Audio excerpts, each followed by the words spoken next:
लिखूं 14वां अध्याय श्री हरि कृपा से श्रद्धा प्रेम बढ़ाए। तो हे राजन, इस प्रकार उसको धर्म पूर्वक राज्य करते देखकर देवता क्षुब्ध हो गए। उन्होंने देवादिदेव भगवान शंकर का मन में स्मरण करना प्रारंभ कर दिया और कितने ही प्रकार से स्तुति की। सब भक्तों की कामना पूरी करने वाले शंकर जी ने नारद जी को बुलाकर देव कार्य करने की इच्छा से उनको देवपुरी भेजा। शंकर भक्त नारद भगवान शंकर की आज्ञा से देवपुरी में गए। इंद्र आदि सभी देवता व्याकुल हो शीघ्रता से उठकर श्री नारद जी की स्तुति करने लगे। उत्कंठा भरी दृष्टि से सबने नारद जी की ओर देखा। अपने सब दुखों को कहकर उन्हें नाश करने की प्रार्थना की। तब नारद जी ने कहा, मैं सब कुछ जानता हूँ, इसलिए अब मैं दैत्यराज जलंधर के पास जा रहा हूँ।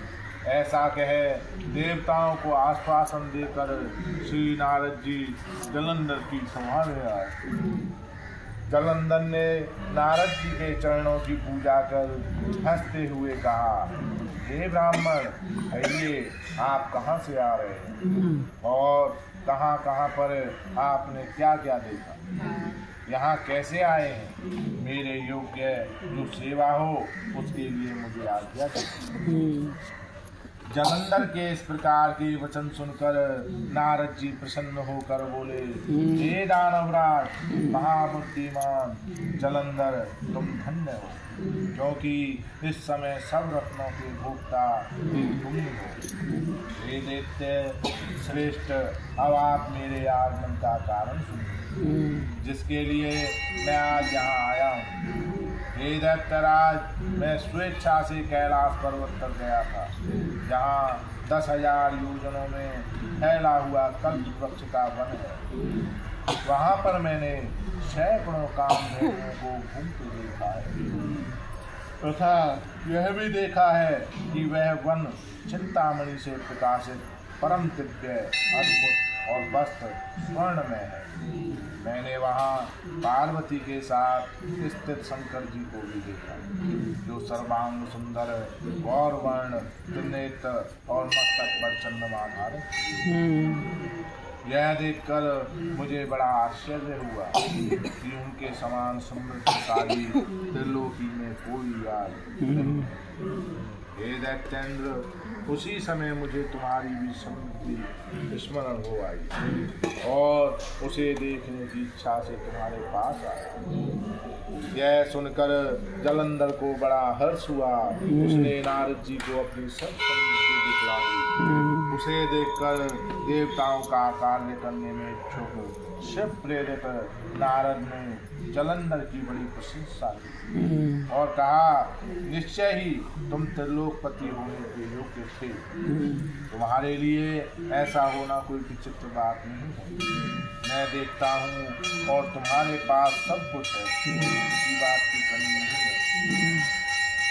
रावत, उच्चे श्रवा, घोड़ा, कल्पवृक्ष और कुबेर की निधि तुम्हारे पास, मणियों और रत्नों के ढेर से भी तुम्हारे पास लगे हुए।